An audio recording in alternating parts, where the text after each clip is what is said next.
This lecture is the beginning of a series of lectures about macromolecules. So we're going to be going through 3 to 4 different lectures about proteins, lipids, as well as nucleic acids.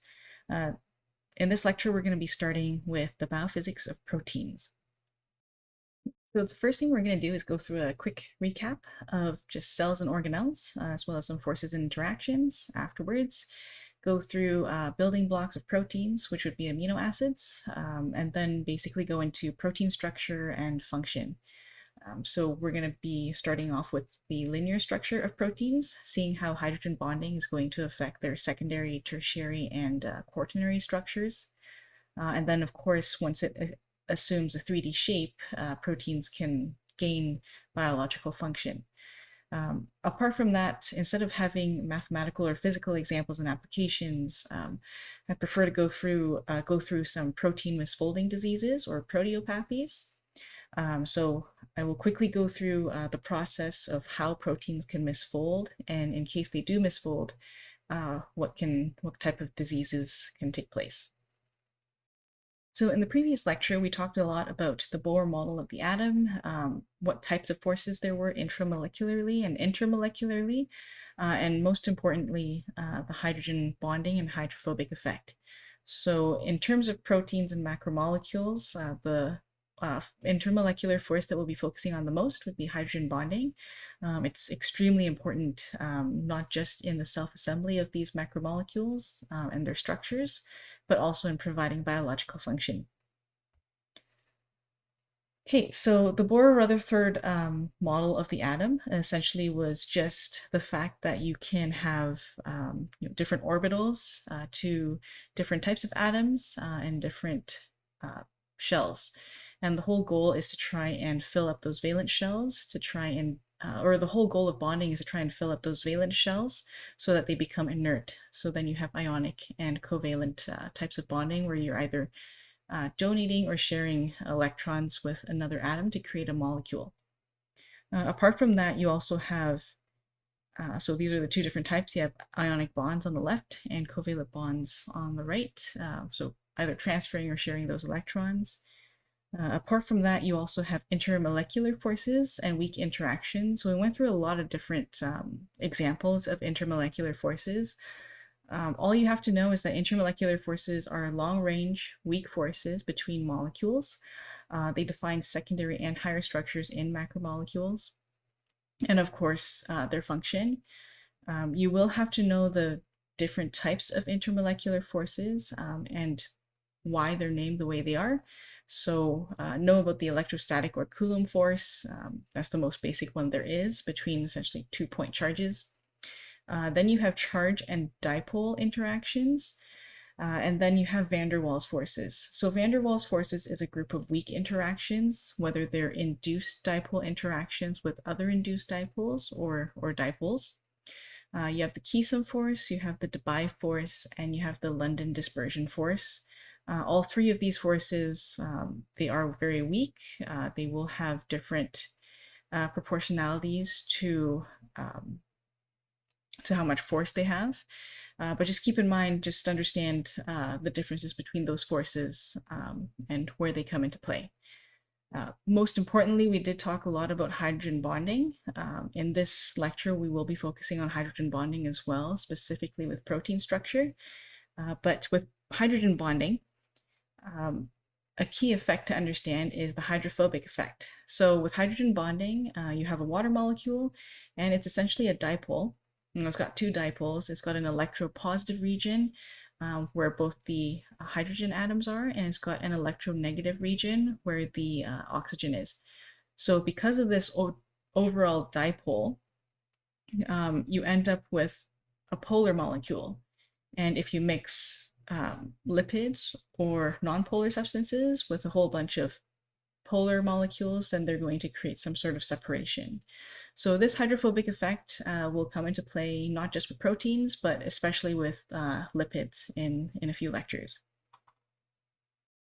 So let's start off with the building blocks of proteins. What are they made of? And they're made of amino acids. Those are the most basic components of proteins. So we're just going to go through what they are and the different types of amino acids that we have. So the main question is, what are proteins made of? Proteins are the most important molecules within an organism. They actually take up approximately 50% of the dry weight of organisms. And it's really amazing that there's more than 100,000 proteins in us humans. Those proteins are composed of amino acids that are linked together into a long chain by peptide bonds. And they're because they take up approximately 50% of our dry weight, it means that they are high molecular weight molecules.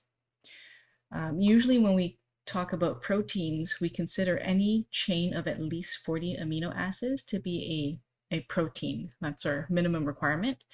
The molecular mass of such proteins can range from 4,000 to several million, so they're really huge. And of course, the next few slides are going to be about the basic building blocks of proteins, which are amino acids.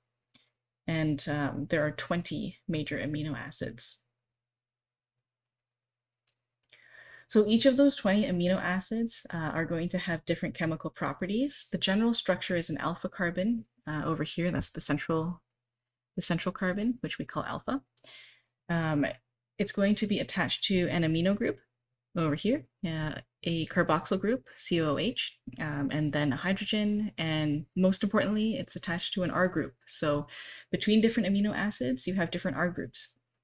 The reason why I have the two of these pictures side by side is this is the general form of an amino acid with its different groups highlighted. But when you place an amino acid in neutral pH of 7, for example, in our human bodies, the amino and the carboxyl groups will be ionized, which allows us to easily determine the amino acid's polarity. So depending on what kind of R group you have, you'll also have an ionized form of that amino acid, which means that it'll either be, polar, nonpolar, or negatively or positively charged if it's polar. So of course, categorizing amino acids, because we can break them down into their polarities when they're ionized in our human bodies at neutral pH. We can split them up between polar amino acids and non-polar amino acids.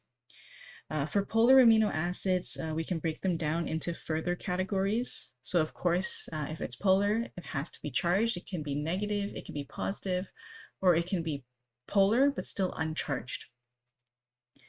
So that means that an uncharged polar basically means that you have an amino acid that does not have any ionized amino or carboxyl groups at neutral pH, but they're also not non-polar. Apart from all of these amino acids here, I wanted to point out proline. Proline is the only amino acid that's called an amino acid because it contains a carboxyl group and an imine group. And that's pretty much it in terms of the 20 different amino acids. You will not be tested about individual amino acids, but you will be tested on what types of amino acids there are and how we can separate or categorize them. Let's now move on to protein structure and function. So the first thing we have to do is we now know that amino acids are the building blocks of proteins. We now need to see how they link together to form a growing protein molecule. So first, we understand the level of different levels of structure for proteins, and I want to bring your attention to two different terms that are commonly confused with each other. It's protein configuration and protein conformation. So configuration means that your protein, it's a specific way the protein is configured. You cannot change the configuration unless you break a bond. But that protein configuration can be twisted and turned as a whole, and that is the protein conformation. So that means we can change the conformation of a protein by changing the rotation around a bond. So just keep in mind the differences between the two. Next, when we're talking about proteins, there's 4 different levels of structure. Tertiary and quaternary are usually mixed together, but primary and secondary are extremely important. The primary structure of a protein is literally their linear sequence. So which amino acids do you have in which order? So you can basically list them out in a chain, and that is your linear primary sequence. Afterwards, because you have different amino acids with different R groups, with different charges, they might hydrogen bond or be attracted to each other electrostatically. And because of those electrostatic attractions and repulsions, as well as your hydrogen bonding, you end up with a secondary, more like a 2D or 3D structure that's localized. So it's really important to understand that the secondary structure comes from localized interactions that are connected together by hydrogen bonds. After that, you end up with tertiary structures, and those are considered global 3D structures of proteins, and that's when they gain their biological function. Last but not least, you can have a whole bunch of secondary, tertiary structures of proteins combined together as a much larger protein, and those are called quaternary proteins. So basically, those tertiary and secondary structures of proteins become subunits to the quaternary protein. So understand the 4 levels. That's pretty much it. So we're just going to go through each of those structures in a little bit of detail. And so the first step to forming a protein is when 2 amino acids come together to form a dipeptide. Okay, so a peptide bond and the primary sequence. So when 2 amino acids come together to form a dipeptide over here, that's the first step to creating a protein sequence, linear protein sequence.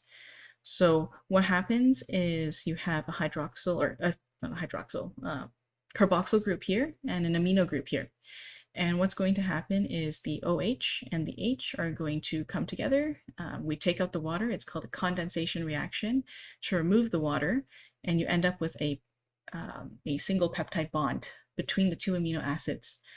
So what you should remember is that the peptide bond is formed between 2 amino acids, the carboxyl and the amino group, and the bond is going to be between the nitrogen and the carbon.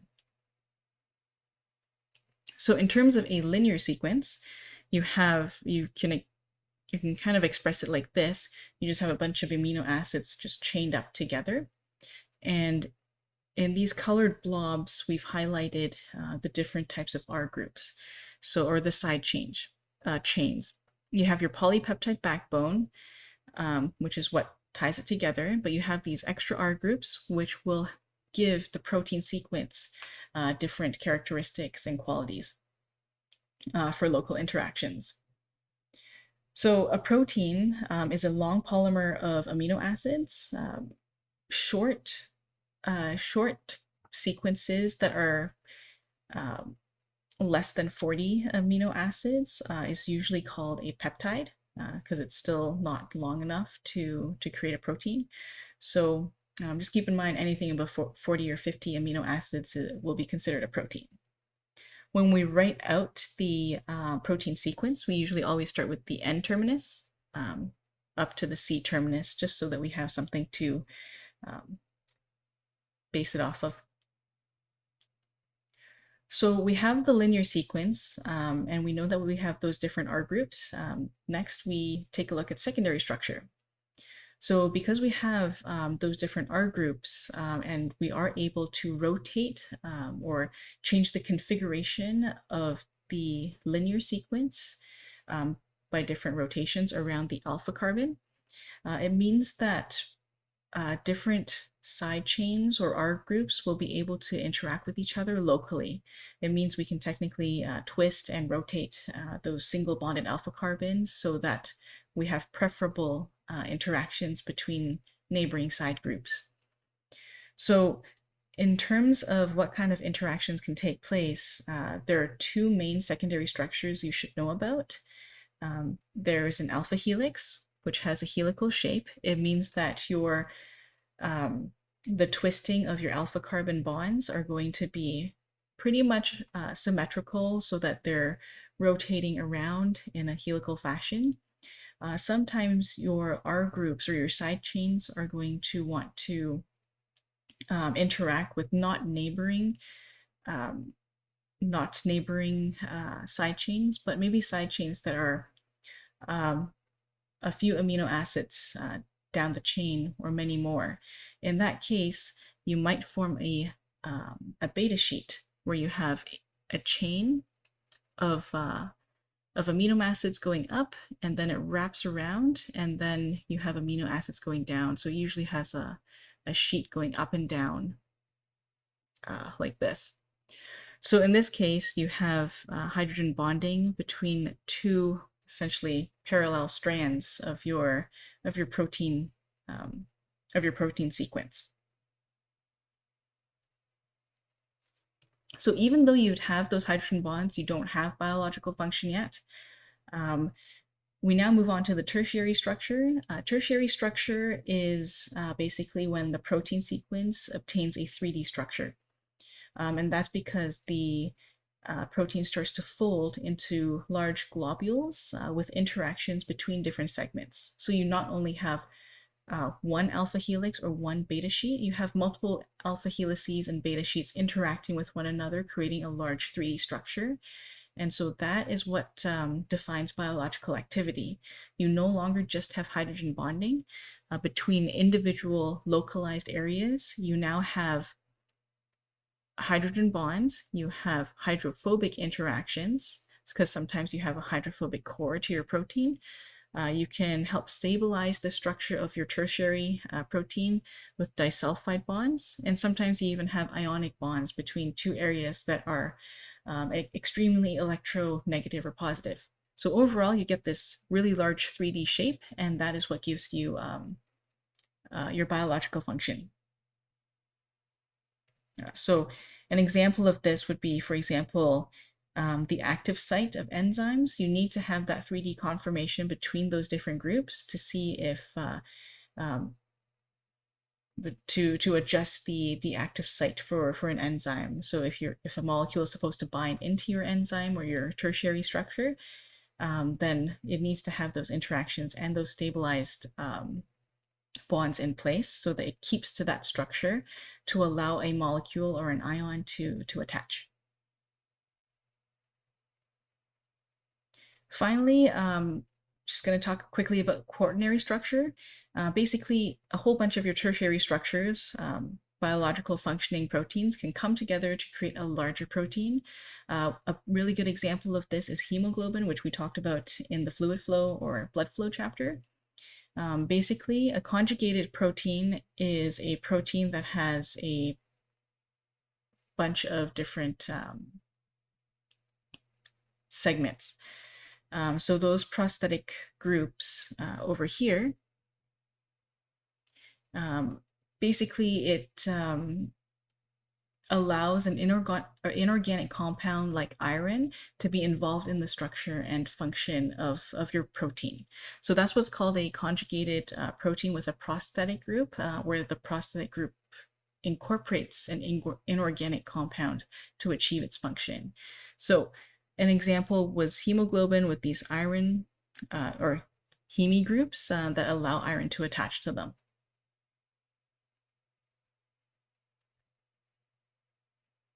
So in terms of functions of proteins, many different functions. You just have to know, in general, some different possibilities. So proteins will have various functions depending on their structure. You can have enzymes, which are probably the most popular and common. They're essentially catalysts to accelerate chemical processes. You have carriers, proteins that specifically help transport molecules from one place to another. We'll be taking a look at those carrier proteins in the lipid chapter soon. You have sense receptor molecules. These will help transform sense to signal in the brain. You have proteins that can play a role in the immune system in terms of bringing antibodies to foreign substances. You also have structural support proteins. One example is collagen and keratin. And of course, you can also have proteins that help in genetic transformation, genetic information transfer.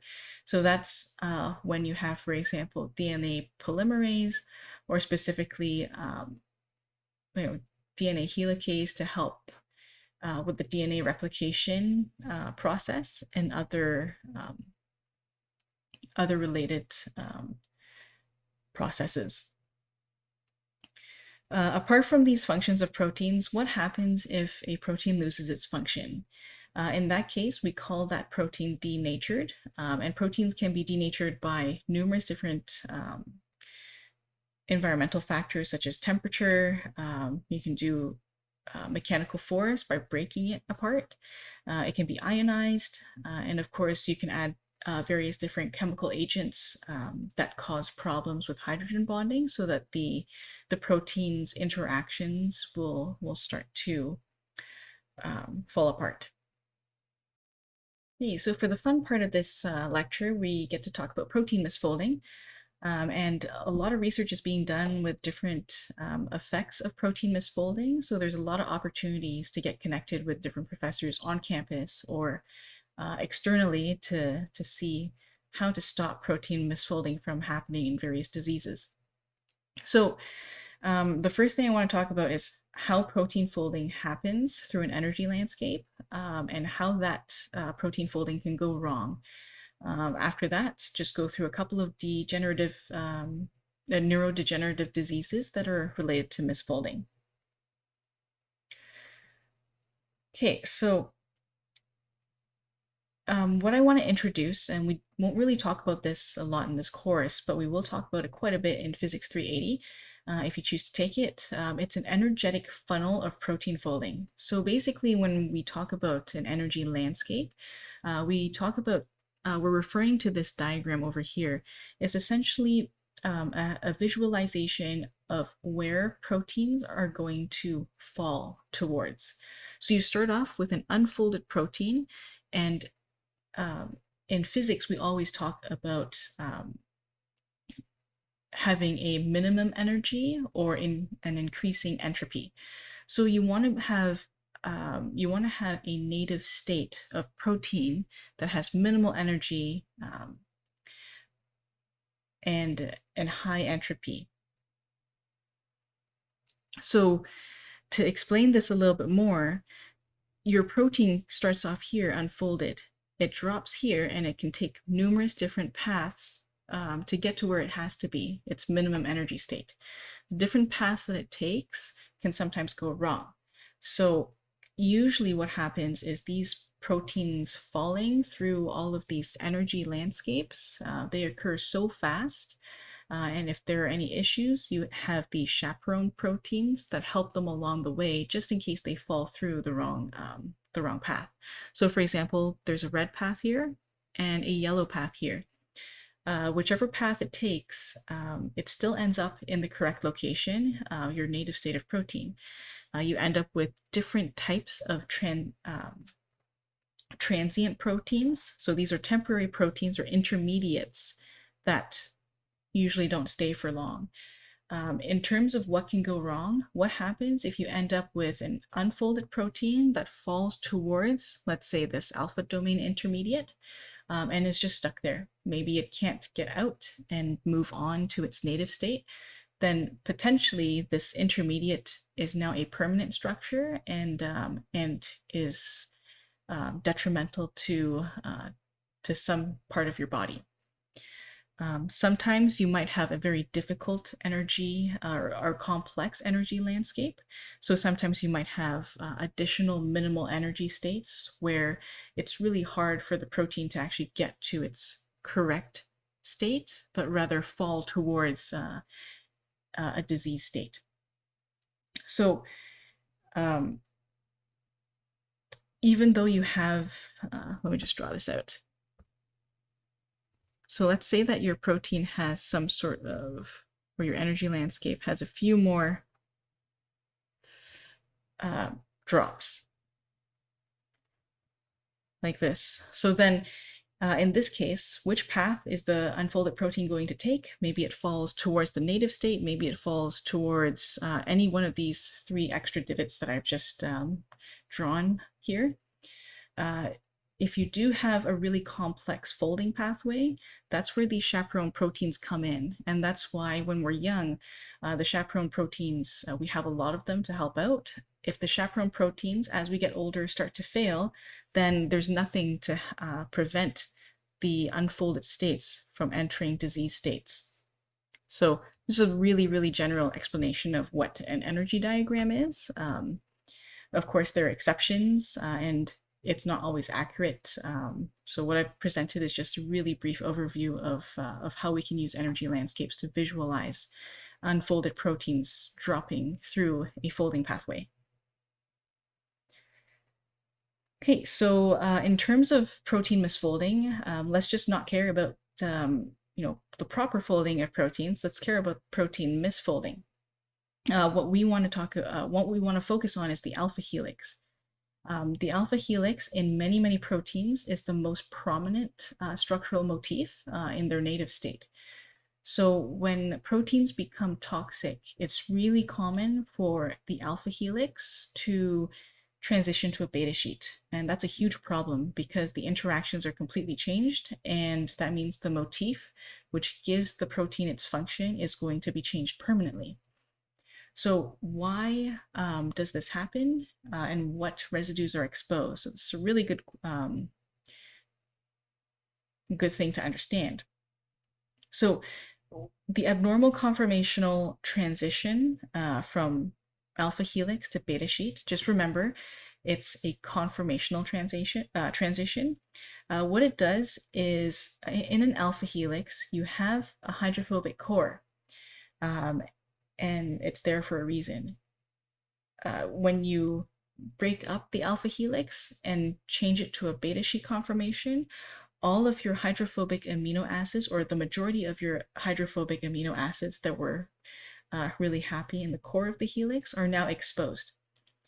So if they are exposed, what happens here is explained by the hydrophobic effect.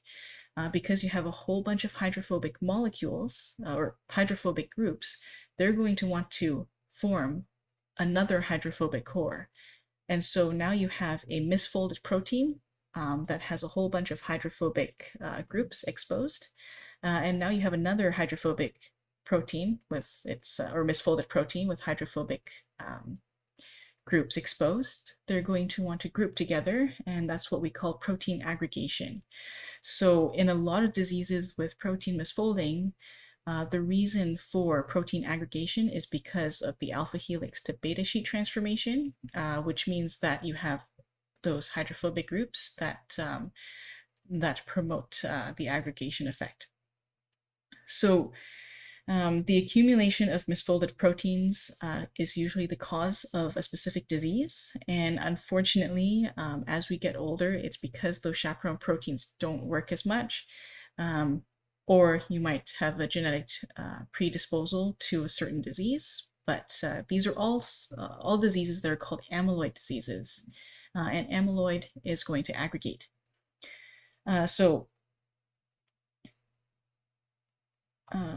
This picture I have here kind of explains what happens when a protein misfolds.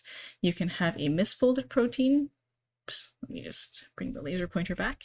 So over here, a protein is created.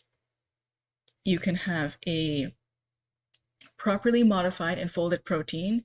It goes through, it gets processed, and then goes to the Golgi apparatus to be released into our system. Now, if you have a misfolded protein, maybe it's not caught by a chaperone protein. There are additional checks that our body has, or quality control mechanisms, where the cell is going to tag, let's say, a hydrophobic or a highly hydrophobic protein and bring it out to some sort of system to degrade it. So we have multiple checkpoints to allow us to make sure we have folded proteins, chaperone proteins, and we have quality control mechanisms just in case those chaperone proteins don't work. So as you can see, there's a lot of ways where things can go wrong. If your chaperone proteins don't work, you end up with an incorrectly folded protein. If your tagging system or your quality control system doesn't work, then those misfolded proteins don't get caught. Or maybe your quality control system only detects a certain type of misfolded protein. So protein aggregation diseases aren't exclusive to the central nervous system, even though that's where it's most common. They can also occur in peripheral tissues.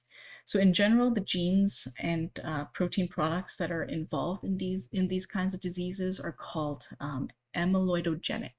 So that means that you have a disease where uh, the protein, its alpha helices, are very prone to becoming or transforming into beta sheet configurations.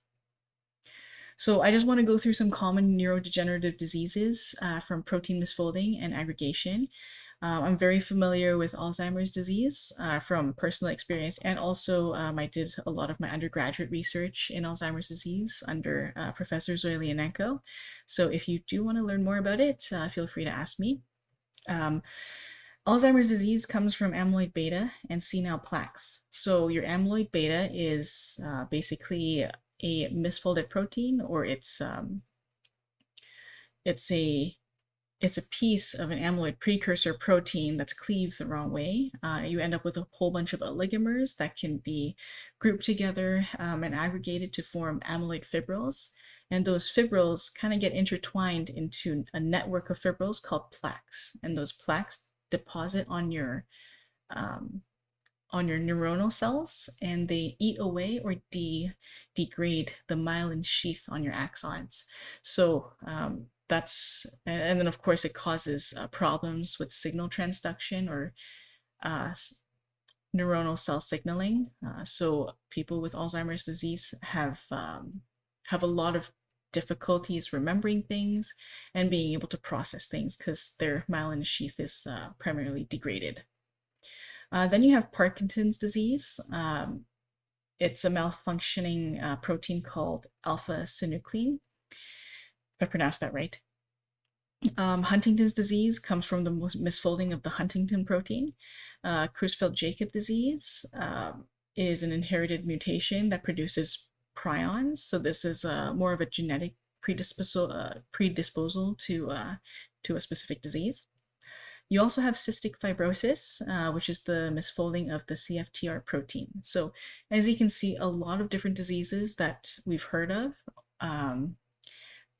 either on TV or by reading or from personal experience, a lot of them come from protein misfolding and aggregation.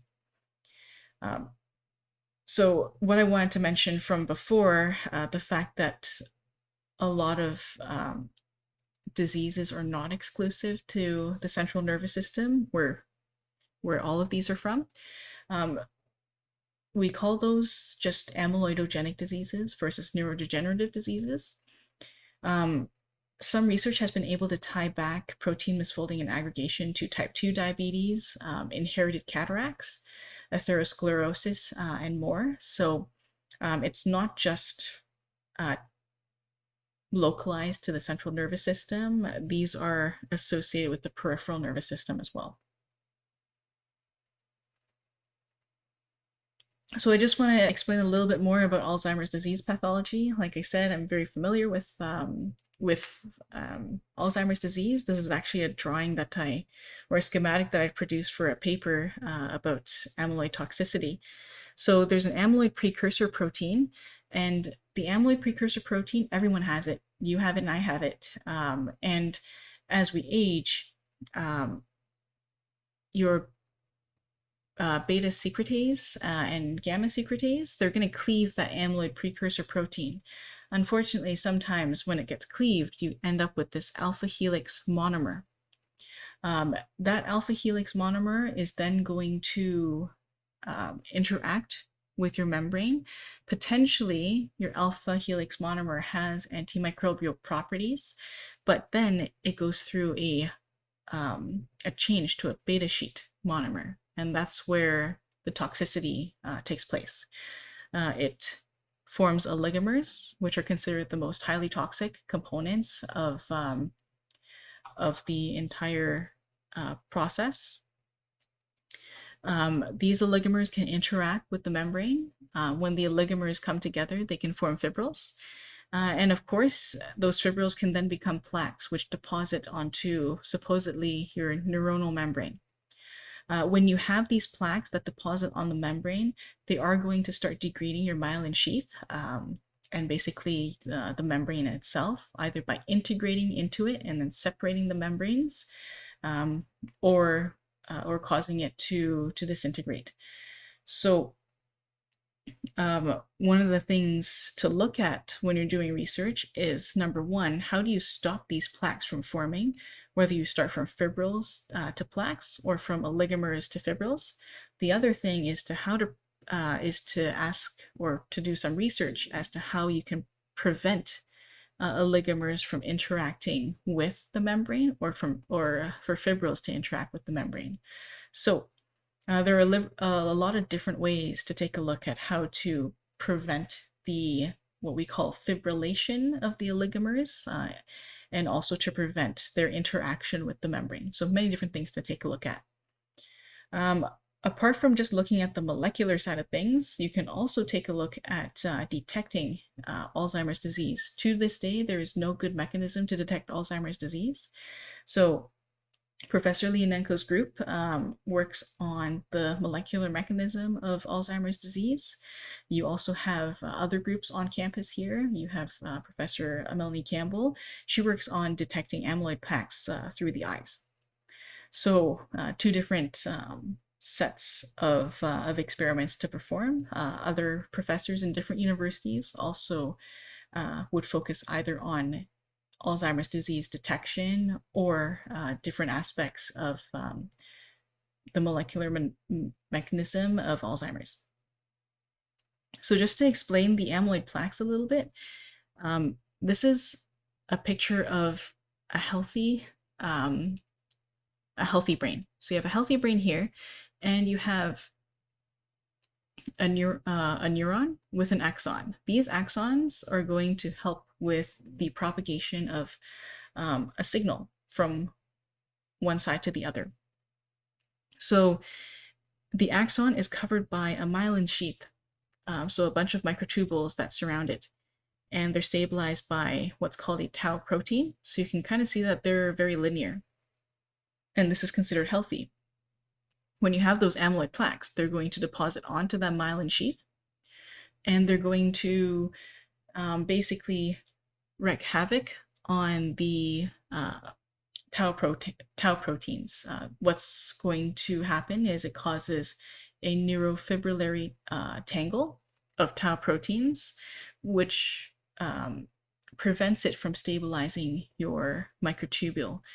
So if that happens, your plaque basically comes in, it's going to cause neurofibrillary tangles or large masses of it, and then you end up with a disintegrating myelin sheath, which prevents your signal from going through.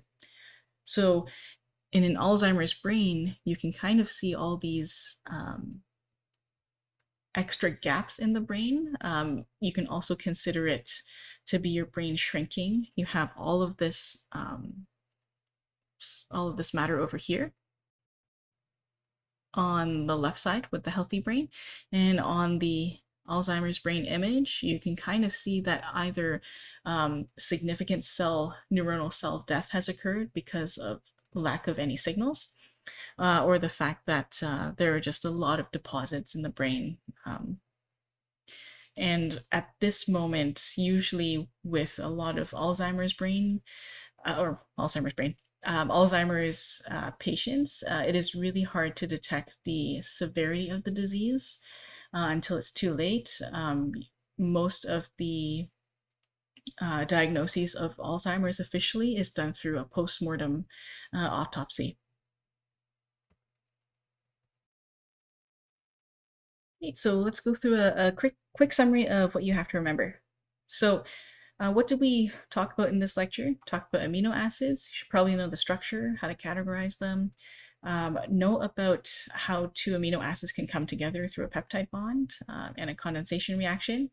Know what the difference is between those different primary, secondary, tertiary, and quaternary structures. And of course, at which stage does the protein gain functionality, and also what are some different types of functions of proteins. We also talked a lot about protein misfolding. I think that's the most fun part. Know about or just have a general idea of how these energy landscapes work, know about how protein misfolding happens, and as well as some neurodegenerative diseases like Alzheimer's disease.